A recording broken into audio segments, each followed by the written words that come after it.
श्री स्वामी समर्थ. जय जय स्वामी समर्थ. नमस्कार मैत्रिणींनो, स्वागत आहे तुम्हा सर्वांचं पुन्हा एकदा माझ्या या नवीन व्हिडिओमध्ये. तर मकर संक्रांत जवळ आलेली आहे, तर मकर संक्रांतीच्या तुम्हा सर्वांना खूप खूप शुभेच्छा. मकर संक्रांतीचा सण हा सलग 3 दिवस साजरा केला जातो. या मकर संक्रांतीची सुरुवात ही खऱ्या अर्थाने भोगीपासून होते. तर यंदा 2026मध्ये भोगी ही मंगळवारी 13 जानेवारीला 2026 रोजी साजरी होणार आहे. आपण भोगी का साजरी करावी, या दिवशी इंद्रदेवांचं स्मरण किंवा आठवण का केली जाते, भोगीच्या दिवशी काय करावं काय करू नये, तसेच यंदाच्या भोगीला आपण अशी कोणती वस्तू, खास जी वस्तू आहे तर ती खरेदी करून आपल्या घरामध्ये घेऊन यायची आहे, कोणते नियम आपल्याला या दिवशी पाळायचे आहेत, याविषयीची संपूर्ण माहिती आज आपण या व्हिडिओमध्ये पाहणार आहोत. त्यामुळे तुम्ही हा व्हिडिओ कुठेही स्किप न करता शेवटपर्यंत नक्की पहा, म्हणजे तुम्हाला याविषयीची संपूर्ण माहिती मिळून जाईल. त्यासोबतच बघा, आपल्याला आपल्या पितरांची सेवा या दिवशी कशी करायची आहे, कोणता प्रभावी मंत्र म्हणायचा आहे, याविषयीची सुद्धा माहिती आपण आज या व्हिडिओमध्ये पाहणार आहोत. नवीन वर्षात येणारा पहिला सण म्हणजे मकर संक्रांतीचा. प्रत्येक भागामध्ये हा सण वेगवेगळ्या पद्धतीनं साजरा केला जातो.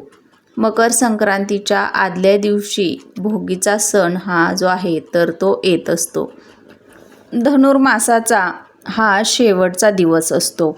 या दिवशी सूर्य धनु राशीतून मकर राशीमध्ये प्रवेश करत असतो आणि यंदा हा जो मकर संक्रांतीचा सण आहे तर तो 14 जानेवारी 2026ला बुधवारी साजरा केला जाणार आहे. या दिवशी म्हणजे 14 जानेवारीला दुपारी 3:06 सूर्य हा धनु राशीतून मकर राशीमध्ये प्रवेश करत आहे. म्हणजे सूर्याचं संक्रमण धनु राशीतून मकर राशीमध्ये दुपारी 3:06 या 14 जानेवारीच्या दिवशी होणार आहे आणि म्हणून हा सण यंदा 14 जानेवारीला साजरा होणार आहे. या दिवशी घरातील सर्वांनी अभ्यंगस्नान करावं. तर बघा, 13 जानेवारीला भोगी आलेली आहे, म्हणजेच 13 जानेवारी 2026 या दिवशी वार असणार आहे, मंगळवार, आणि या दिवशी भोगी आपण जे आहे तर ती साजरी करायची आहे. या दिवशी आपल्याला बघा, तिळाला जे आहे तर ते महत्त्व खूप असतं. तीळ या दिवशी खूप महत्त्वाचे मानले जातात. या दिवशी आपल्याला घरातील सर्व व्यक्तींनी अभ्यंगस्नान करायचं आहे. त्यासाठी बघा, तिळापासून बनवलेल्या उटण्याचा वापर करायचा आहे. तर तिळाचं उटणं बनवायचं कसं, तर आपल्याला तीळ जे आहेत तर ते थोडे भाजून घ्यायचे आहेत, त्याची आपल्याला पावडर करून घ्यायची आहे. त्याच्यामध्ये बघा, आपण सुगंधित तेल, बेसन, दूध हे घालून आपल्याला याचं उटणं तयार करायचं आहे. या दिवशी स्त्रियांनी केस धुण्यासाठी खास करून शिकेकाईचा वापर करावा. आता बघा, या पौष महिन्यात दान आणि स्नान याला विशेष महत्त्व आहे. पवित्र नद्यांमध्ये स्नान करणं खूप शुभ मानलं जातं, पण ते प्रत्येकाला शक्य होत नाही. त्यामुळं प्रत्येकानं अंघोळीच्या पाण्यामध्ये थोडंसं गंगाजल तुमच्याकडे असेल तर गंगाजल हे आवर्जून टाकायचं आहे. यामुळं आपल्याला पवित्र नद्यांमध्ये स्नान केल्याचं पुण्यफळ प्राप्त होईल. या दिवशी इंद्रदेवांचं पूजन देखील केलं जातं. भोगी म्हणजे काय बघा, तर मकर संक्रांतीच्या आदल्या दिवशी जो सण साजरा केला जातो तर त्या सणाला भोगी असं म्हटलं जातं. भोगी या शब्दाचा अर्थ असा आहे बघा, आनंद घेणारा किंवा प्रत्येक गोष्टीचा उपभोग घेणारा.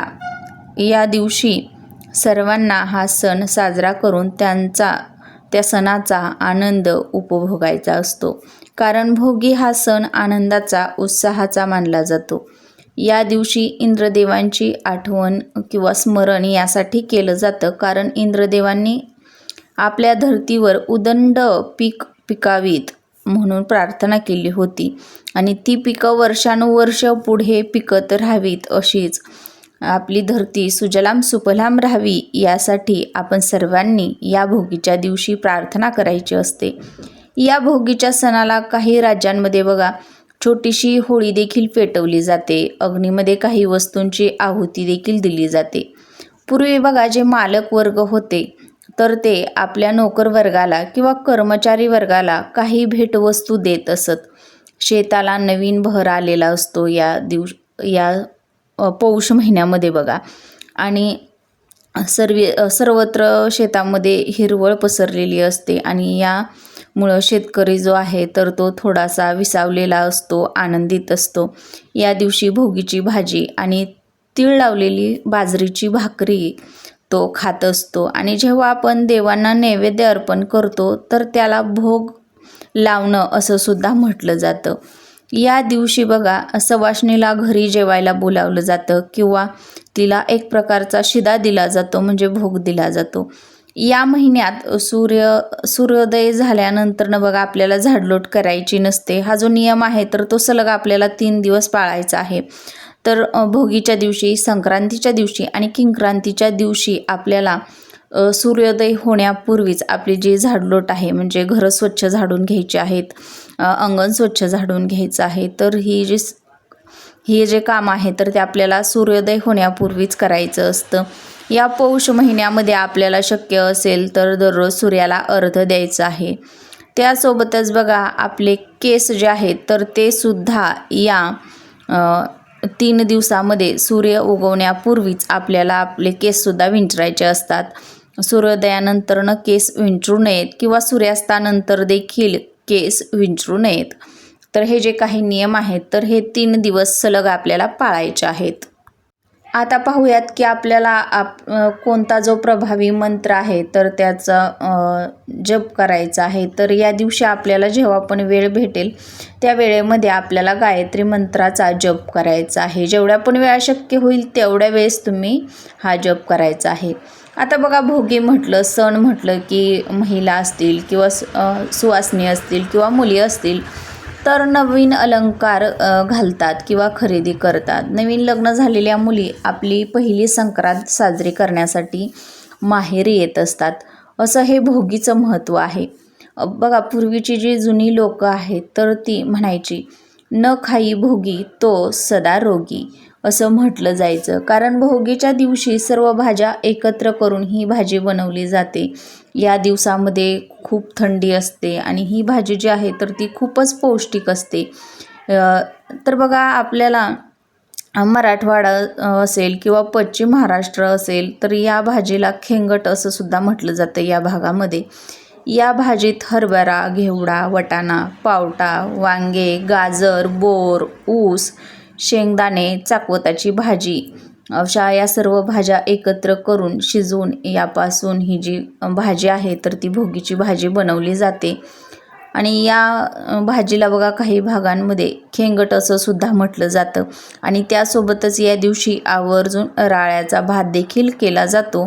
आणि तीळ लावून बघा बाजरीची भाकरी जी आहे तर ती बनवली जाते. तर बघा तिळामध्ये आणि बाजरीमध्ये उष्णता ही जी आहे तर ती असते आणि या दिवसामध्ये थंडी असल्यामुळं हे पदार्थ खाल्ल्यामुळं आपल्या शरीरामध्ये उष्णता निर्माण होत असते. म्हणून हे पदार्थ या दिवशी आवर्जून खाल्ले जातात.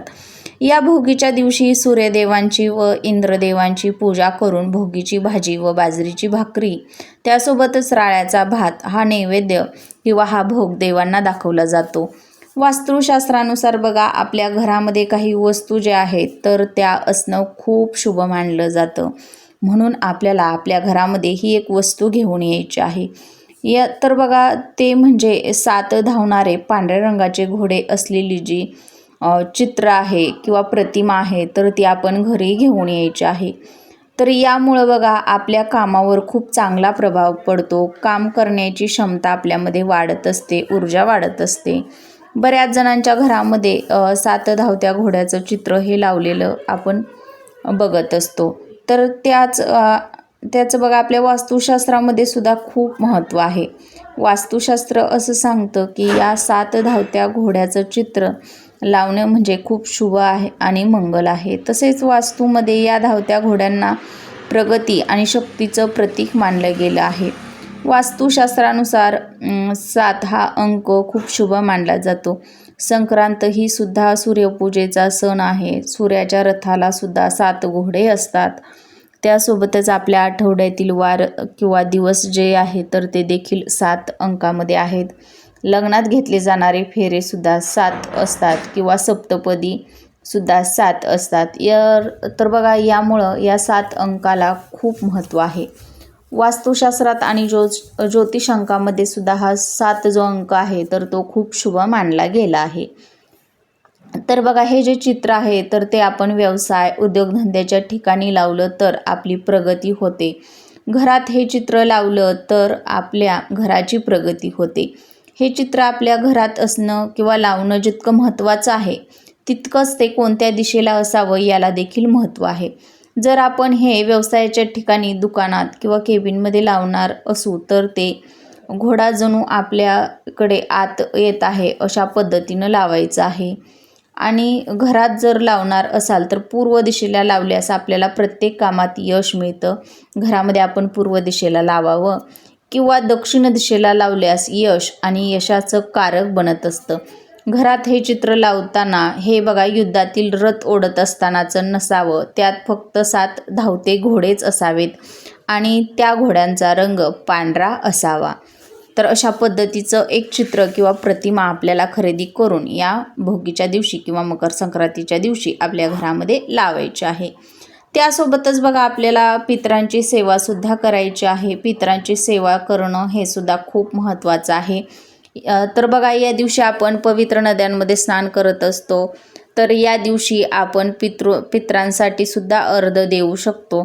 त्यासोबतच या दिवशी आपल्याला गीतेचा म्हणजे भगवद्गीतेचा जो 7वा अध्याय आहे तर तो आपल्याला वाचायचा आहे. या 7व्या अध्यायाचं पठण करायचं आहे. पितृसुक्तमचं पठण करायचं आहे. यामुळे आपल्या पितरांना शांती लाभत असते, आपले पितृ तृप्त होत असतात. तर ही जी काही सेवा आहे तर ती या भोगीच्या दिवशी किंवा मकर संक्रांतीच्या दिवशी आपल्या पितरांसाठी आपण करायची आहे. तर आजचा व्हिडिओ आवडल्यास व्हिडिओला लाईक करा, शेअर करा आणि चॅनलवर नवीन आला असाल तर प्लीज चॅनलला सबस्क्राईब करा.